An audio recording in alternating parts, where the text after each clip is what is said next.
Hey guys, Greg here. So, your stereo probably sounds crappy. I can prove it, even though I can't hear it. Let's dig into this question, Greg. Why do you think our stereo sounds crappy? Well, I didn't say your stereo system. Stereo means more things than just your stereo system. I'm talking about your stereophonic sound.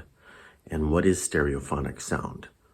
Most of you probably don't know. If you're a hi-fi geek, you probably know the answer to this, but you're just a casual person who went down to, Circuit City or Best Buy and bought a nice system. Even if you bought a really expensive system, your stereophonic sound probably doesn't sound that good, or it probably doesn't even sound like stereophonic sound. Well, what are you talking about, Greg? I'll get into it. Stereophonic. What does that mean? If you don't know what it means, how do you know if you're hearing it or not? This might blow you away. Are you ready? What does the word stereo mean? Think about it. You'd have to look it up to figure it out. But the word stereo, the Greek word stereos, the same prefix in the word stereotype as in stereophonic. What do those things have in common? The word stereos in Greek actually means solid. Solid. What does that have to do with sound? Well, what is a stereotype? It's solid, it's hard, it's fixed, it's hard to change. Your stereotype is a fixed idea that you have about maybe a group of people. All Italian people are blank. And that's an idea that's in my head, and it's fixed and it's solid and it's not going anywhere because every Italian I know is blank. Sound, what does it have to do with sound? Stereo does not mean two or bi or double. In fact, some of the early stereo systems had 3 speakers. So what does this have to do with sound? Well, if we're only hearing one speaker, we're not hearing a 3-dimensional sound space. That's why we have 2-channel sound now. Stereo sound.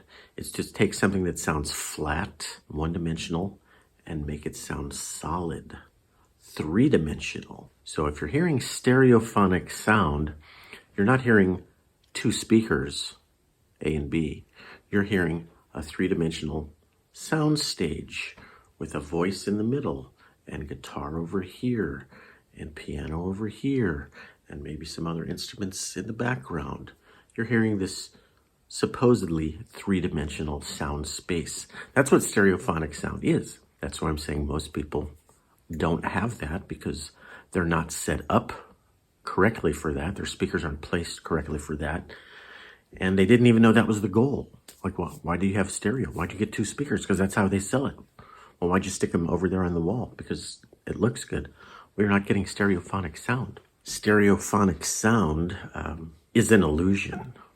That doesn't mean it's not real, but it is an illusion created by your brain, and you're hearing things come into 2 ears, and your brain takes those 2 things coming into 2 different ears at 2 different times and collapsing them into one sound stage. That's something that's evolved. It's an evolutionary adaptation. All vertebrate creatures have 2 eyes and 2 ears, so they can hear and see in a spatial world. If I hear a lion and I only have 1 ear, I can't tell if the lion is on this side or that side, so I don't know how to run out of the way. I don't know how to run away from the lion unless I had at least 2 ears so I could place that lion spatially. Oh, it's over that way. I better go run this way. All the things that our brains evolved for. We're looking for food. We're looking for a fertile mate. And we're looking to get away from predators and danger. We need to have evolved to be able to sense spatiality. And stereophonic sound is truly an illusion, just like seeing me in front of you as one person is an illusion, because you have 2 eyes, and so you've got 2 images of 2 Gregs in front of you. One eye is seeing this Greg, the other is seeing that Greg. The processing power, the computing power to get the brain in real time to take those 2 eyeballs and fuse them into one person is an amazing illusion. Your ears are doing the same thing. If you hear that lion in front of you, and you know it's right dead set in front of you, you're hearing the lion come into both ears at the exact same volume. and the exact same sound quality. And you know that line's in front of you. But if the line is louder on this side and softer on this side, your brain knows the line's over here. Big deal, Greg. No, let me explain. You got to think about this and really understand this to understand how stereo sound works, stereophonic sound. If I hear the sound of a lion coming this ear and this ear at the exact same volume and the exact same everything, why don't I think there's two lions? Okay, that's the brilliance of our brains that have evolved to process. Instead of, hey, I'm hearing two lions that are identical twins. No, I'm hearing one lion in front of me. That is the illusion that only exists in our head. And that's what we try to do with a stereo system. So if you have a good stereo setup and it's set up properly and you're getting good stereophonic sound, you're hearing, most records produce the voice in the middle. The singer's in the middle. Bass really doesn't have much directionality, so you don't really hear the bass being one place or the other. It just kind of surrounds everything. But voice and piano and guitar and violin, the sound engineer can place them in space wherever he wants to place them, or she, based on where you pan it right or pan left, and you can a little bit make it go up and down. Not so easy, but if you're enjoying great stereophonic sound from your stereo system, you should be hearing that all the time. Assuming you're sitting someplace in the so-called sweet spot where you have access to hearing both speakers at the same distance. The equilateral triangle. Two speakers and your brain, your head, you should be equidistant from both speakers. So if you're walking around your house, you're having a conversation, you're eating dinner, okay, maybe you're not going to hear the stereophonic illusion, but if you have a chair that's near that sweet spot, you should be hearing it. Now, you don't have to have an expensive sound system to do that. What you have to do is have the speakers set up properly. Equidistant, equilateral triangle is kind of the first step. It doesn't have to be totally equilateral. You should be the same distance from each speaker, but if the speakers are, 8 feet apart and you're 10 feet away, that's an isosceles triangle. It's close enough. But then where do you have the speakers placed in reference to the wall, the back wall, and the side walls, and any reflective surfaces? You should be hearing the speakers sound directly, not the sound of the speaker bouncing off a wall or a floor or a ceiling. So the further away you are from walls, chances are the better sound staging, stereophonic sound you're going to hear. That's not easy to do. That's an ongoing battle between hi-fi listeners and their spouses. Hey, honey, why are the speakers 6 feet away from the wall? Well, it sounds better. Move them back, okay? I'm not having my mother come over here and see these speakers out in the middle of the frickin' room. Okay, if you have a dedicated sound room, you can set it up any way you want to. I have speakers outside in the backyard, in the garden, that there's no walls anywhere. They're little tiny one driver speakers. They're cheap plastic speakers for the outdoor use. The sound stage is perfect. Okay, they don't have the highest highs or the lowest lows. That's fidelity. It's not the same as stereophonic sound. Good speakers can do this better than cheap speakers, only because good speakers may be made to higher manufacturing tolerances, and they might be made to be more similar to each other. The speakers should be the same. First pair of speakers I owned did this beautifully. Snell speakers. K2 somethings by Snell. They're not made anymore. They haven't been made for 20-ish years. Peter Snell, audio genius, he designed his speakers to be a matched pair, which it's not the same as saying every speaker must fall within a tolerance. He made the speakers match each other. So that these two speakers would be here. Well, this other speaker is here.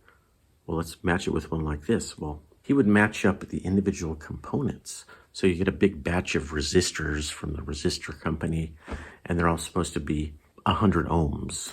He would have a technician go through and measure each one. Okay, this one's 98 ohms. Let's match it with another one that's 98 ohms. This one's 102 ohms. Match it with another one that's 102 ohms. He would do that in every electronic component inside the speaker. Speakers had the same exact frequency response. So each ear is hearing the same thing. To get stereophonic sound, to have that image of one thing in front of you, both ears have to be hearing the same thing. And then your brain does its magic and says, oh, I hear voice coming over here and voice coming over here. They sound the same. There's one voice in front of us. That is one of the most enjoyable things about listening to hi-fi, in my opinion. It means you got to be usually sitting in a constant place, so have a good chair there in the sweet spot. And it means there can't be a lot of people walking and milling about. And it means the speakers have to be set up in such a way that there's not too much reflection, side walls, back walls. It's a good reason to have acoustic dampening material behind the speakers on the wall. You can put tapestries or carpets on the wall, pillows, drapes, anything. Get reflective surfaces away from your speakers. Don't put your speakers on tables or shelves, for heaven's sakes. That's a good way to ruin the spatiality of the sound. I see people here on the vinyl community and on hi-fi channels on YouTube, really expensive systems, and they're set up incorrect. There's no way you're going to get a good stereophonic sound stage or image from that setup when you got speakers on tables, on walls, inside shelves, reflective glass tables in front of it. Anything that messes up that sound coming directly from the speaker to you is going to mess this up. You don't want to be listening to the sound of two speakers. Okay, you want to create the illusion in your head that I'm not listening to two speakers. I'm listening to a vocalist in front of me and a drummer over here and violin over here and piano over here. That's the illusion we're trying to create with stereophonic sound. When I say your stereo sucks, I'm talking about your stereophonic sound probably isn't stereophonic. But it's not hard. It's not hard or expensive to make it sound better. But it may be a battle between you and your family members when you start moving those speakers into crazy places out in the middle of the room. I'm in a bedroom here and I have speakers 3 feet from the side wall and the back wall. That's pretty intrusive. You just got to win that argument. You got to show the spouse how great it sounds. They probably don't care. All right, guys, I hope I've given you a little bit of insight into how to get the best sound from your stereo system, how to create the illusion of stereophonic sound in your brain where it belongs. And let me know what you think. All right, thanks for watching. Have a good one. Bye-bye.